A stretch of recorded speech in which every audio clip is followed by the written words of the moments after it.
Mara woke before the sun did. She always woke before the sun did, not because she wanted to, not because she loved the cold dark of early morning, the way the frost bit through her thin boots and made her toes ache before she had been awake long enough to feel anything else. She woke early because the pens needed cleaning before the pack ate breakfast, and the pack needed to eat before they began their day. And none of that was her concern, except that it was entirely her concern. She was the omega, the lowest, the last. She had been the last for so long that she had stopped thinking of it as something that could change. The south pen was her responsibility. 12 animals, thick with winter fur, pressing against the wooden fence in the gray morning. She worked with a shovel and a quiet face, the kind of quiet that does not come from peace. It comes from practice, from learning, slowly and over many years, that making noise about a thing does not change the thing. It only makes you tired faster. She finished the south pen, then the east pen. Then she carried 2 buckets of water from the well to the feeding troughs, and her arms burned, and she did not mention this to anyone, because there was no one to mention it to. The pack was waking now. She could hear them. Voices. Laughter. The sound of people who belonged somewhere, moving through a world that had been built for them. Mara set down her buckets and went to find what food had been left after the morning meal. There was bread, half a loaf, the end piece, slightly stale. She ate it standing up by the kitchen wall, and she did not think about how long it had been since she sat at the table with everyone else. She already knew. It had been 11 years. Gut. The announcement came on a Thursday. Someone nailed a notice to the post at the center of the territory, and by midday, the whole pack had read it, and the whole pack was talking. An Alpha King was coming. Not just any Alpha. The Alpha King, the one whose name the old ones said carefully and quietly, the way you say the name of something large and sleeping. He was returning to the territory for the choosing. The choosing happened once in a generation. His wolf, ancient, legendary, described in stories with words like enormous and impossible, would walk among the women of the territory. It would walk until it stopped. Whoever it stopped at would become his queen. The ranked women had been waiting for this their whole lives. Mara overheard them talking about it in the hall that afternoon, their voices bright and competitive, smoothing their hair and discussing their best dresses. She went back to the East Pen. She had work to finish. He arrived on a Saturday morning, which was not the day anyone expected. Mara was in the South Pen when the convoy came through the East Gate. She heard the noise, the crowd, the sound of something important happening, and she looked up once over the fence. She saw horses. She saw men in dark clothing. She saw, at the center of it all, a figure on a gray horse that sat still in the way that powerful things sit still, as though movement is something they choose, rather than something that happens to them. She looked back down at her shovel. She had animals to feed. The choosing was held on the following Tuesday. Every ranked female in the territory was assembled along the central field. Mara stood at the far end of the line, which was the only place left when she arrived. She had not been given a dress. She wore her regular clothes, which were clean but not ceremonial, and she had a small patch of dried mud on her left boot that she had noticed too late to do anything about. The field was quiet. The ranked women stood beautifully in a line. Some of them had been practicing their posture. Then the Alpha King walked out, and the field got quieter. He was not what the stories had made him. The stories had been trying to be kind, and still they had not done him justice. He was tall and still, and he looked at the assembled line with dark eyes that moved slowly, and saw everything. He did not perform. He did not smile. He simply stood at the edge of the field and watched his wolf. The wolf came forward. It was old. Its muzzle was gray, and its movements were slow and deliberate, the way very old things move when they have learned that there is no need to hurry. It was also enormous. The stories had not been wrong about that. It started at the ranked end of the line. The beta's daughter stood first, tall, composed, in a green dress the color of summer leaves. She had been waiting for this moment for 5 years. The wolf passed her without slowing. It passed the daughter of the Western Alpha. It passed the head healer's youngest daughter. It passed 7 more women, each of them composed and prepared, and quietly devastated as it moved on. It reached the end of the line. It stopped at Mara's muddy boot. The wolf lowered its enormous gray head and pressed it gently against her knee. It let out a long, slow breath, and it did not move again. Mara stood very still. She was thinking, in a distant and practical way, that someone still needed to finish the south pen before nightfall. She was thinking that she had not eaten since yesterday morning. She was thinking that this was obviously a mistake, and that someone would correct it in a moment. Nobody corrected it. The Alpha King looked at his wolf for a long time. Then he looked at Mara. His expression did not change, but something moved behind his eyes, something careful and quiet that she could not read. The Beta's daughter made a sound that was technically a question and actually a demand. The Alpha King said 4 words. He said them once, in a low voice, and did not raise it. The Beta's daughter closed her mouth. The wolf pressed its head a little harder against Mara's knee, as though making a point. They moved her into a new room that evening. It had a window and a proper bed, and curtains that someone had recently washed. She sat on the edge of the bed for a long time after the attendants left. She did not feel like a queen. She felt like herself, sitting on a bed that was not hers, in a room that was too quiet, thinking about the South Pen. She found him the next morning in the corridor outside the kitchens. She had come for coffee. He was already there, standing at the counter with a cup in his hand, looking out the small window at the gray morning field. He was wearing simple dark clothes, no ceremony, no crown. He heard her come in and turned. He did not look surprised to see her there at that hour, which surprised her. She told him it was a mistake. She said it plainly, without anger or performance. She was not queen material. She knew what she was. She had been cleaning pens and eating stale bread, and making herself small for 11 years, and whatever the wolf thought it had sensed was not the thing she actually was. He should speak to the council. He should find a way to correct it before it became official. She was not saying this to be modest. She was saying it because it was true. He listened to all of it. He did not interrupt. Then he said, "The wolf is older than your rank system. It doesn't know what an omega is." She stared at him. He picked up his coffee and held hers out to her. It smelled terrible. It was pack coffee, the kind made in large quantities for large numbers of people, with no care and too much heat. No Alpha King should have known how to make pack coffee. She took it anyway. They stood at the counter in silence for a while. Outside, the field was turning pale with morning light.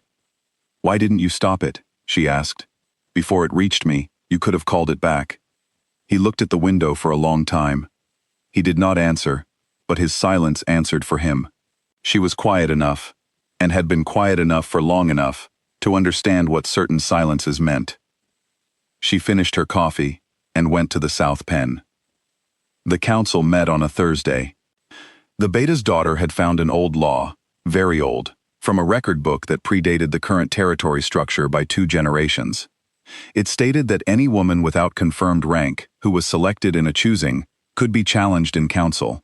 If she could not demonstrate her worthiness to the council's satisfaction, the selection was considered void. The council was sympathetic to this argument. They were also nervous about precedent. They allowed the challenge. The Alpha King came to her room that evening and told her he could override the council's decision. He said it simply, the way he said everything, without decoration, without pressure. It was available to him. He would use it if she wanted him to. She said no. The word came out of her quietly and completely, the way a stone sits on the ground. She was not angry. She was not performing strength. She was simply certain. "If I take that seat, because you cleared the room for me," she said, "I will spend the rest of my life being the thing you cleared the room for." He looked at her for a long moment. Something moved in his face, not quite surprise, not quite admiration, something older than both. He put on his coat and left. The council chamber was large and formal, and designed to make people feel small. Mara had been in it twice before, both times to receive instructions, never to speak. She sat at the center table. The Beta's daughter sat across from her, with 3 council members who had already made up their minds. The challenge began with a question about territorial resource allocation. The Beta's daughter expected confusion. She received a precise and detailed accounting of every structural fault in the pack's resource system, the inefficiencies, the waste, the quiet failures that had been growing for years. Mara had been watching them from the bottom of the hierarchy for 11 years. She had been fixing what she could, quietly and without credit, from the lowest possible position. She knew the system better than anyone in that room, not because she had studied it, because she had lived inside its failures every single day. The room went quiet in a different way than before. The beta's daughter asked a second question. Mara answered it. A council member asked a third, and this time he was not trying to corner her. He was genuinely asking. She answered that one too. At the end of 2 hours, the vote was called. 7-2. The 2 were predictable, the 7 were not. Mara thanked the council and walked out of the chamber. She went directly to the South Pen. There was still work that needed doing, and she had missed the morning shift because of the hearing, and the animals did not care about council votes. She was halfway through when she heard footsteps behind her. She did not turn around. She knew the sound of his walk now. Careful, deliberate. The walk of a man who has learned to make his arrival known so that he does not startle people. He stopped at the gate of the pen and watched her work. He did not offer to help. After a week of watching her, he had learned that offering to help with something she had already started was not actually helpful. It was just noise. 7-2, he said. I know, she said. She kept working. On the night before the coronation, she found him in the South Pen. He was sitting on the old fence post in the dark, with his coat pulled around him and his breath making small clouds in the cold air. The wolf was asleep against the fence beside him. Its gray head was resting on its enormous paws. It looked, in the dark, like a sleeping hill. Mara stopped in the entrance. How long have you been coming here? She asked. 3 weeks, he said. I come at dawn, she said. I know, he said. I have been missing you by 20 minutes. I didn't want to interrupt. She looked at him sitting on her fence post in the dark, this man whose name the old one said carefully and quietly, and she felt something shift in her chest, something that did not have a clean name, something that had been growing quietly without her permission. She sat down on the fence post beside him. The wolf did not wake up. They sat in the cold and the quiet for a long time. The stars were very clear. She could hear the animals breathing in the pen behind them, the soft and steady sound of things at rest. The other queens, she said. You were going to tell me about them. Yes, he said. Tell me now, she said. He told her. All of them. 5 queens in his line. Not one of them had lived to see 50. He had known this since he was 12 years old. He had spent 20 years building the belief that he would not put another woman in that position, that he would find another way, that the wolf, when the time came, would simply not choose. The wolf had other ideas. She listened to all of it without looking at him. When he finished, she was quiet for a moment. So you have been waiting for the wolf to make a mistake, she said. He did not answer. She looked at him then, and his face in the starlight was open in a way she had not seen it before. Not soft. He was not a soft man, but honest. The way a thing looks when it has stopped pretending. It didn't make a mistake, she said. He looked at her. It found someone who already knows how to survive the hard version of things, she said. That's not a mistake. That's very good planning. He was quiet for a long time. Then, very quietly, he laughed. It was a small and genuine sound, the kind that comes out of people when something reaches them that they were not expecting. The wolf stirred in its sleep and pressed its face harder into the fence post. Percor. The coronation was the next morning. The pack came in their best clothes. The ranked women stood in their positions. The ceremony was old and formal, and full of words that had been said the same way for 300 years. Mara stood at the center of it, in clean clothes, not silk, not ceremonial, just clean and well-fitted, and she received the crown without changing her expression. Not from coldness. From the same steady calm with which she had received every other thing her life had handed her. When the wolf came forward and pressed its head against her knee again, the way it had on the first day, the room was very still. She put her hand on its enormous gray head, just for a moment. Then she straightened up and looked out at the pack. All of them, the ranked, and the low, and the ones who had doubted, and the ones who had voted 7-2, and the ones who had never once, in 11 years, saved her a proper seat at the table.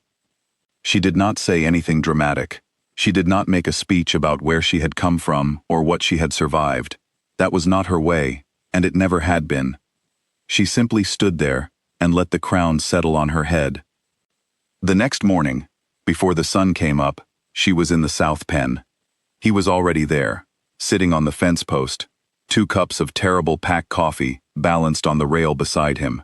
The wolf was asleep against the fence. The stars were still out. She sat down next to him. She picked up her coffee. They did not say anything for a while. The territory was quiet around them. The animals breathed. The cold air tasted like winter and early morning, and the specific, uncelebrated thing that happens when 2 people decide, without announcement, to stay.